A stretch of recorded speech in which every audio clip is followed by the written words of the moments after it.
नमस्कार मित्रांनो.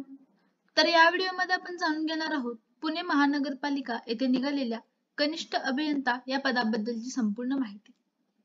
तर पुणे महानगरपालिकेच्या आस्थापनेवरील श्रेणी क मधील तांत्रिक संवर्गातील कनिष्ठ अभियंता स्थापत्य पदासाठी रिक्त पदे सरळ सेवा भरती प्रक्रियेद्वारे भरण्यासाठी प्रस्तुत जाहिरातीतील नमूद केल्याप्रमाणे शैक्षणिक अर्हता व इतर बाबींची पूर्तता करणाऱ्या पात्र उमेदवारांकडून http://pmc.gov.in या संकेतस्थळावर ऑनलाईन पद्धतीने अर्ज मागवण्यात येत आहेत. तर कनिष्ठ अभियंता स्थापत्य म्हणजे सिव्हिल इंजिनिअरिंगसाठी हे ऍड आलेले आहे. तर त्यांनी दिलेल्या वेबसाईटवर जाऊन आपल्याला अर्ज हा करायचा आहे. ऑनलाईन अर्ज भरण्यासाठीचं वेळापत्रक सुद्धा आहे. तर ऑनलाईन पद्धतीने अर्ज नोंदणी सुरू होण्याचा दिनांक तर 1 ऑक्टोबर 2025 पासून यासाठी ऑनलाईन अर्ज करण्यास सुरुवात झालेली आहे. ऑनलाईन पद्धतीने अर्ज करण्याचा अंतिम दिनांक 31 ऑक्टोबर 2025 रात्री 12 पर्यंत असणार आहे. तसेच ऑनलाईन पद्धतीने परीक्षा शुल्क भरण्याचे अंतिम दिनांक सुद्धा 31/10/2025 असणार आहे. परीक्षेसाठी ऑनलाईन प्रवेशपत्र उपलब्ध होण्याचा दिनांक तर परीक्षेचा 7 दिवस आधी आपल्याला आपलं जे काही प्रवेशपत्र किंवा हॉल तिकीट असेल ते उपलब्ध होणार आहे. ऑनलाईन परीक्षेचा दिनांक तर लवकरच ते घोषित केलं जाईल. परीक्षेचा दिनांक, वेळ, केंद्र असेल ते प्रवेशपत्रामध्ये नमूद केले जाईल. तर कनिष्ठ अभियंता स्थापत्य श्रेणी 3 ची ही पोस्ट आहे. उपलब्ध पद आणि पदसंख्या बघू तर कॅटेगरी वाईज ही पद आणि पदांचं डिस्ट्रीब्युशन इथे दिलेलं आहे. तर यामध्ये एकूण आपल्याला 169 पद असणार आहेत. त्याच्यानंतर वेतन श्रेणी तर कनिष्ठ अभियंता स्थापत्य यामध्ये आपल्याला 38,700 रुपये ते 1,22,800 रुपये पर मंथ एवढा आपल्याला पेमेंट यामध्ये भेटणार आहे. पात्रता तर त्यामध्ये पहिला आहे उमेदवार हा भारतीय नागरिक असावा. त्याचबरोबर शैक्षणिक अर्हतामध्ये काय लागणार आहे तर मान्यताप्राप्त विद्यापीठाची स्थापत्य अभियांत्रिकी शाखेची पूर्णवेळ पदवी किंवा पदविका उत्तीर्ण असणं आवश्यक असणार आहे. म्हणजेच आपल्याला सिव्हिल इंजिनिअरिंग मध्ये पदवी आपली असणं इथं गरजेचं आहे. त्याच्यानंतर वयोमर्यादा तर किमान वयोमर्यादा असणार आहे मागास सर्व प्रवर्गासाठी 18 वर्ष असणार आहे आणि कमाल जी वयोमर्यादा म्हणजे मॅक्झिमम एज असणार आहे ते अमागास प्रवर्गासाठी 38 वर्ष, मागासवर्गीय किंवा अनाथसाठी 43 वर्ष, प्रावीण्यप्राप्त खेळाडूमध्ये अमागास असतील तर 43 वर्ष, मागासवर्गीय असतील 43 वर्ष, दिव्यांग माजी सैनिक, भूकंपग्रस्त, प्रकल्पग्रस्त यामध्ये अमागास असतील तर 45 वर्ष, मागासवर्गीय असतील तर 45 वर्ष, स्वातंत्र्य सैनिकाचा पाल्य उमेदवार असेल तर वयाच्या 45 वर्षांपर्यंत, अंशकालीन उमेदवार असेल तर 55 वर्षापर्यंत एज रिलॅक्सेशन इथं राहणार आहे. त्याच्यानंतर निवड पद्धत जाहिरातीस अनुसरून प्राप्त झालेल्या अर्जांची संख्या वाजवी प्रमाणापेक्षा जास्त असेल आणि अर्ज सादर केलेल्या सर्व पात्र उमेदवारांच्या परीक्षा घेणे सोयीस्कर नसल्यास परीक्षेसाठी उमेदवारांची संख्या मर्यादित करण्याच्या दृष्टीने जाहिरातीतील शैक्षणिक अर्हता, अनुभव यापेक्षा जादा शैक्षणिक अर्हता किंवा अनुभव आणि योग्य निकष यांच्या आधारे निकष निश्चित करून अंतिम परीक्षेस पात्र उमेदवारांची संख्या मर्यादित ही करण्यात येईल. म्हणजे जे आपली संख्या ठरलेली आहे त्याच्यापेक्षा जर जास्तच अर्ज आले तर जास्त अर्जामध्ये आपल्याला ज्यांची जास्त शैक्षणिक अर्हता किंवा अनुभव आहे त्यांना शॉर्टलिस्टेड केले जाईल आणि त्यांची फक्त एक्झाम ही घेतली जाईल. परीक्षा ही ऑनलाईन पद्धतीने घेण्यात येणार आहे.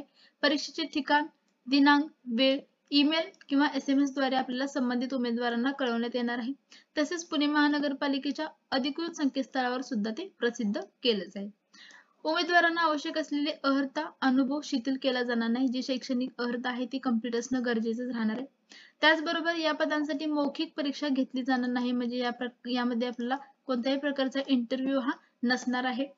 उमेदवारांची निवड गुणवत्तेच्या आधारे केली जाईल. गुणवत्ता यादीत अंतर्भाव करण्यासाठी एकूण गुणांच्या किमान 45% गुण आपल्याला असणं गरजेचं आहे. परीक्षेनंतर पात्र उमेदवारांना मिळालेल्या गुणांची यादी संकेतस्थळावर म्हणजे त्यांच्या ऑफिशियल वेबसाईटवर प्रसिद्ध केली जाईल. सरळ सेवा भरती करता घेण्यात येणाऱ्या लेखी परीक्षेच्या अनुषंगाने उमेदवारांच्या उत्तर पुस्तिकांची गुणपडताळणी अथवा फेर तपासणी केली जाणार नाही.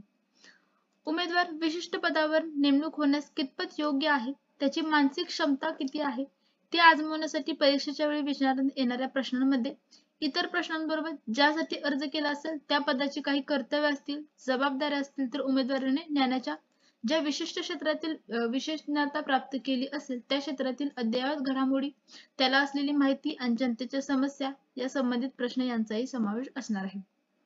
तर आपल्याला ज्या पोस्टसाठी आपण अप्लाय करतोय त्याचं सुद्धा बेसिक नॉलेज त्याचं करंट मध्ये जे काही घडामोडी असतील त्या सुद्धा आपल्याला माहित असणं इथं गरजेचं असणार आहे. पात्र ठरणाऱ्या उमेदवारांची संख्या विचारात घेऊन संभाव्य निवड क्षेत्रामध्ये येणाऱ्या उमेदवारांना कागदपत्रे तपासणीसाठी पाचारण करण्यात येईल. त्याबाबतची यादी व वेळापत्रक पुणे महानगरपालिकेच्या ऑफिशियल वेबसाईटवर प्रसिद्ध करण्यात येईल. तसेच आपल्याला संबंधित उमेदवारांना मेलद्वारे किंवा SMS द्वारे सुद्धा कळवलं जाईल.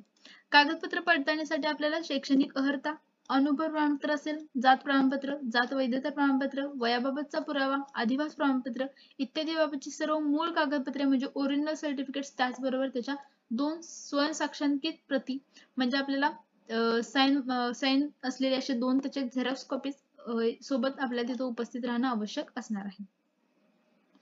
कागदपत्रे तपासणीनंतर निवड यादी आणि प्रतीक्षा यादी पुणे महानगरपालिकेच्या त्यांच्या या ऑफिशियल वेबसाईटवर प्रसिद्ध केली जाईल. प्रमाणपत्र तपासणी करतेवेळी येताना स्वतःच्या ओळखीचा पुरावा सोबत न्यायचा आहे. तर स्वतःच्या ओळखीच्या पुराव्यासाठी आपल्याला स्वतःचे आधार कार्ड, निवडणूक आयोगाचे ओळखपत्र, पासपोर्ट असेल, पॅन कार्ड, ड्रायव्हिंग लायसन्स यापैकी कोणतेही किमान एक ओळखपत्र आपल्याला सोबत घेऊन जायचं आहे. त्याचबरोबर त्याची स्वसाक्षांकित म्हणजे सेल्फ अटेस्टेड झेरॉक्स कॉपी सुद्धा सोबत घ्यायची आहे. पात्र ठरलेल्या प्रत्येक उमेदवाराला त्याने रजिस्टर केलेला ईमेल, मोबाईल क्रमांक, SMS द्वारे कळवण्यात येईल. जो उमेदवार सिलेक्ट होईल त्याला ईमेल द्वारे आणि SMS द्वारे सुद्धा कळवलं जाणार आहे.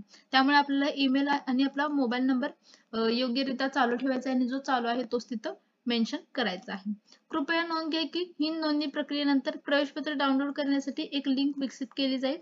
पुणे महानगरपालिकेद्वारे एकदा लिंक होस्ट केल्यानंतर उमेदवारांना ईमेल, SMS द्वारे त्याबद्दल सूचित केलं जाईल.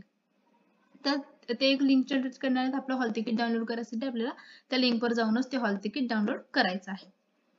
त्याच्यानंतर अर्ज भरण्याबाबत काही सूचना आहेत. तर उमेदवारांनी अर्ज भरण्यापूर्वी त्यांच्या ऑफिशियल वेबसाईटवर जाऊन जी सविस्तर जाहिरात आहे ती नीट व्यवस्थित वाचायची आणि मगच अप्लाय करायचं.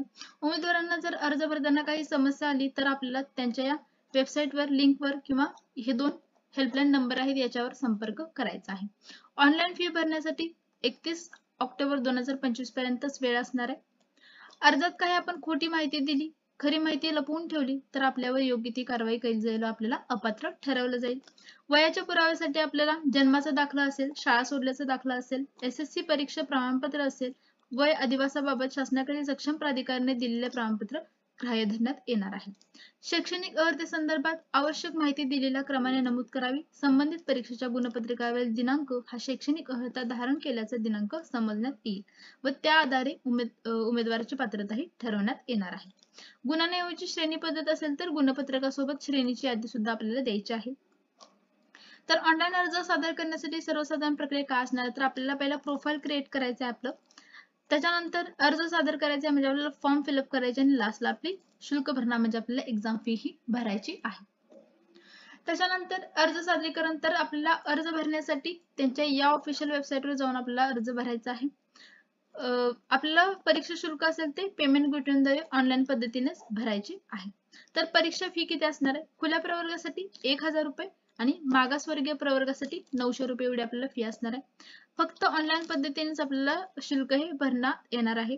माजी सैनिक, दिव्यांग माजी सैनिक यांच्यासाठी परीक्षा शुल्क माफ राहणार आहे. परीक्षा शुल्क भरल्याबाबतची ऑनलाईन चलनाची प्रत ऑनलाईन पद्धतीने केलेल्या अर्जाच्या प्रतीसोबत व कागदपत्रे तपासण्याच्या वेळी सादर करणे आवश्यक असणार आहे. म्हणजे आपण ऍप्लिकेशन केलेला जो फॉर्म असणार आहे त्याचबरोबर फी भरलेली जी रिसीट असणार आहे ती सुद्धा आपल्याला डॉक्युमेंट व्हेरिफिकेशनच्या वेळी सोबत न्यायची आहे. त्यामुळे आपल्याला ती फॉर्म भरताना डाउनलोड करून त्याची प्रिंट सुद्धा मारून घ्यायची आहे. त्याच्यानंतर परीक्षा फी भरणे तर आपल्याला परीक्षा फी डेबिट कार्ड म्हणजेच RuPay, Visa, Mastercard, Maestro, credit card, internet banking, IMPS, cash card, mobile wallet वापरून पेमेंट केले जाऊ शकते. व्यवहार यशस्वीरित्या पूर्ण झाल्यानंतर एक ई पावती तयार होणार आहे. ई पावती तयार न होणे हे अयशस्वी फी प्रदान करते. उमेदवारांनी ई पावती फी तपशील असलेल्या ऑनलाईन अर्जाची प्रिंटआउट घेणे आवश्यक असणार आहे. आपण सांगितल्याप्रमाणे आपल्याला फी भरलेली जी रिसिट असणार आहे त्याची प्रिंटआउट लागणार आहे. त्याच्यानंतर परीक्षा तर आपण सांगितल्याप्रमाणे यामध्ये एक परीक्षा असणार आहे. तर त्या परीक्षेचं स्वरूप बघू तर त्यामध्ये आपल्याला किती विषय असणार आहेत तर 4 विषय असणार आहेत. त्यामध्ये पहिला आहे मराठी, इंग्रजी, सामान्य ज्ञान आणि बौद्धिक चाचणी. प्रत्येक विषयाचे 15-15 क्वेश्चन्स असणार आहेत आणि सेकंड पार्ट मध्ये आपला अभियांत्रिकी विषयाशी संबंधित आपल्याला 40 क्वेश्चन्स असणार आहेत.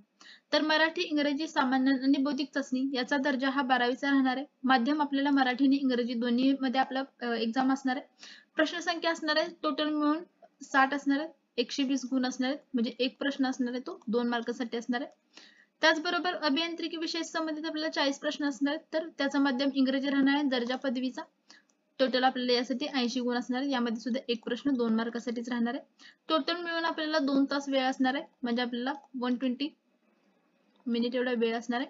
आणि प्रश्नपत्रिकेचे स्वरूप वस्तुनिष्ठ बहुपर्यायी म्हणजेच आपल्याला एमसीक्यू टाईप हा पेपर असणार आहे. प्रश्नपत्रिका वस्तुनिष्ठ बहुपर्यायी तर एमसीक्यू टाईप स्वरूपाचे असणार आहेत आणि प्रश्नपत्रिकेत प्रत्येक प्रश्नास 2 गुण हे असणार आहेत. जाहिरातीत नमूद पदाकरता अर्ज केलेल्या उमेदवारांचे परीक्षेचे प्रवेशपत्र असणारे हॉल तिकीट असणारे तर या संकेतस्थळावरून आपल्याला ते किमान 7 दिवस अगोदर आपल्याला उपलब्ध होऊन जाणार आहे. त्याच्यानंतर लास्ट पॉइंट आहे कागदपत्रे आणि प्रमाणपत्र कोणती कोणती आपल्याला लागणार आहेत ते डिटेलमध्ये आपण बघणार आहोत. तर अर्जदाराची माहिती बरोबर असल्याचे स्वयं घोषणापत्र, तर स्वयं घोषणापत्र हे आपल्याला कंपल्सरी लागणार आहे.